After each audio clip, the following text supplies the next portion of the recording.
Bismillahirrahmanirrahim. Assalamualaikum warahmatullahi wabarakatuh. Bapak-bapak, ibu-ibu, mas-mas, mbak-mbak, khususnya adik-adikku sekalian yang dirahmati Allah dimanapun Anda berada. Kembali di IIP Channel bersama saya, IIP Wijayanto. Kali ini kita akan membahas tema jika ada ciri-ciri ini. Menunggu waktu saja, mantan akan menyembah-nyembah untuk minta balik bersamamu lagi. Ya. Jadi ya, misal ada seorang suami ini tergoda dengan orang ketiga. Selingkuhlah dia. Ya. Dia lupa diri. Dia berpikir kalau dia kaya, padahal semua yang dia miliki adalah pemberian dari istrinya. Yang kaya adalah istrinya. Rumah punya istrinya, warisan dari orang tua istrinya. Yang bekerja tetap istrinya. Ya, sementara dia bekerja tapi serabutan. Nah, dia berselingkuh dengan orang ketiga. Dan apa yang terjadi? Ya, dia dicampakkan oleh orang ketiga. Dia kemudian menyembah-nyembah untuk bisa balik bersama istrinya lagi. Nah, kenapa demikian? Yang pertama, dia pura-pura kaya, memprofilkan diri di media sosial seakan-akan yang kaya itu dia. Ya, memamerkan rumah bagus, halamannya luas, dan seterusnya. Padahal yang punya itu adalah istrinya. Tadi kan warisan dari orang tua istrinya. Nah, dia profilkan itu. Dan itu juga yang dia jadikan sebagai modal untuk merayu cewek-cewek lain. Ya, nanti ini rumah kita, nanti kita di sini, dan seterusnya, dan seterusnya. Nah, jadi dia pura-pura kaya. Kalau pura-pura kan artinya dia tidak kaya. Yang kedua, karena dia pura-pura kaya, ya, maka ketertarikan dari orang ketiga kepada si laki-laki ini ya karena faktor hartanya.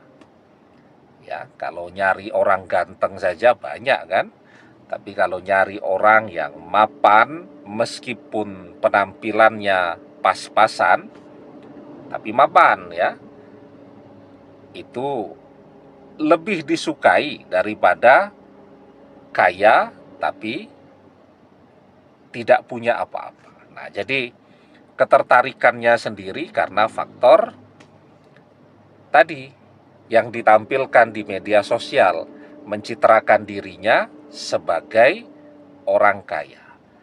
Jadi harapannya ini orang kaya nih, ya. Maka kalau bersama orang kaya, ya, itu akan membuat segala sesuatunya jadi lebih baik. Jadi sudah satu nih, ketertarikannya karena faktor kelihatannya kaya.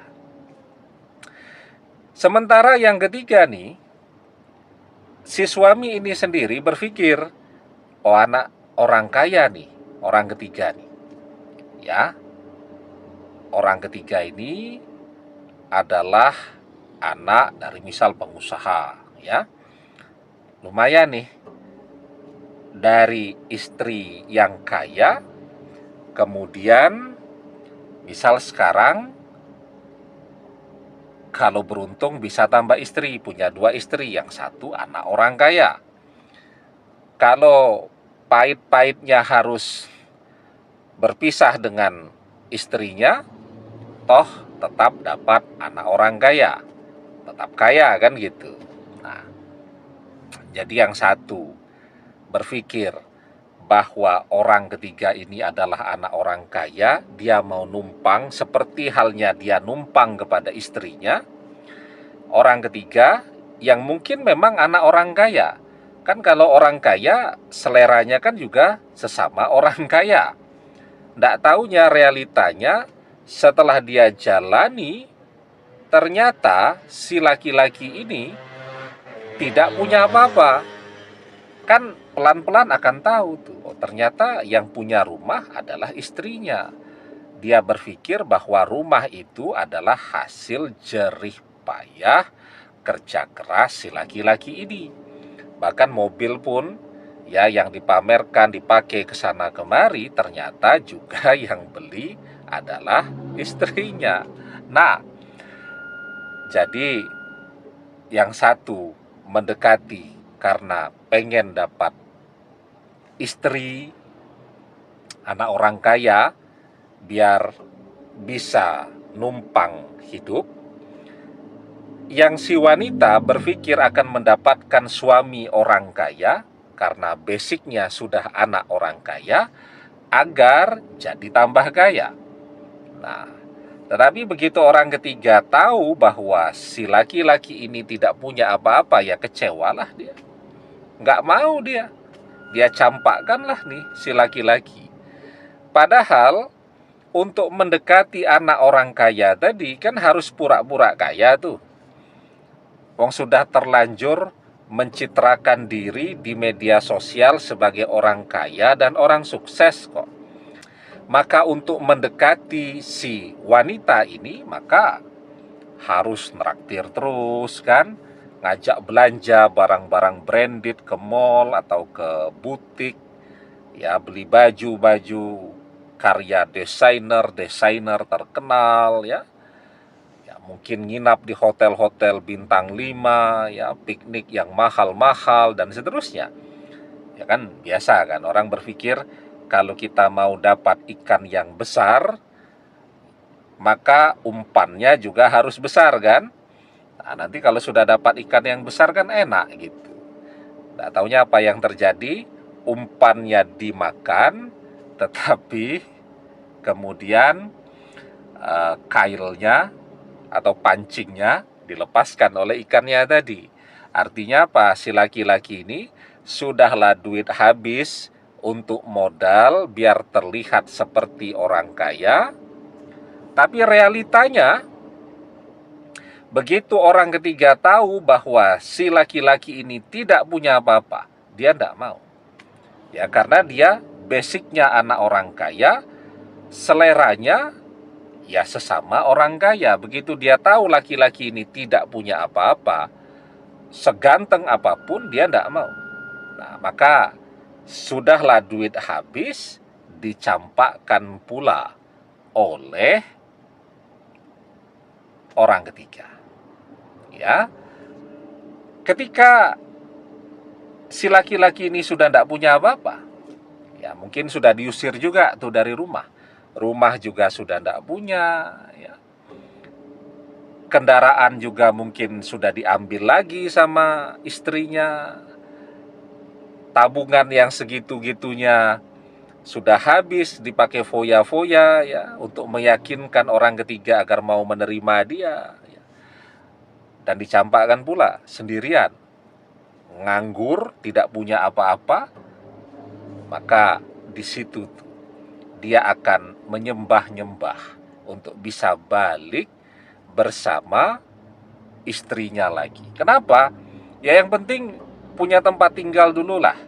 Kalau istrinya makan kan dia makan juga kan gitu. Seperti dulu yang pernah dia jalani. Nah, jadi kalau ada 3 ciri-ciri ini, yang pertama, mantan itu memprofilkan diri sebagai orang kaya atau pura-pura kaya.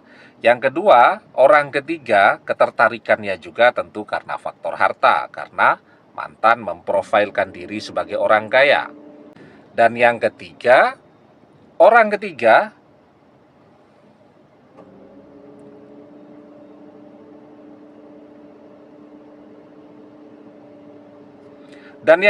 orang ketiga tahu jika ternyata mantan tidak punya apa-apa. Nah, maka kalau ada 3 ciri-ciri ini, menunggu waktu saja. Ya, mantan yang mengkhianati akan menyembah-nyembah, memohon-mohon untuk bisa kembali bersama lagi. Nah, itu kenapa ya? Kalau orang pengen menikahi seseorang karena faktor harta, dia tidak akan dapat apa-apa. Wa man tazawwaja halimaliha lam yazidhullah illa fakron. Dan barang siapa yang menikahi seseorang karena faktor hartanya, maka Allah akan menjadikan orang itu melarat. Demikian, semoga bermanfaat. Wallahu a'lam bissawab, billahi taufik wal hidayah. Assalamualaikum warahmatullahi wabarakatuh.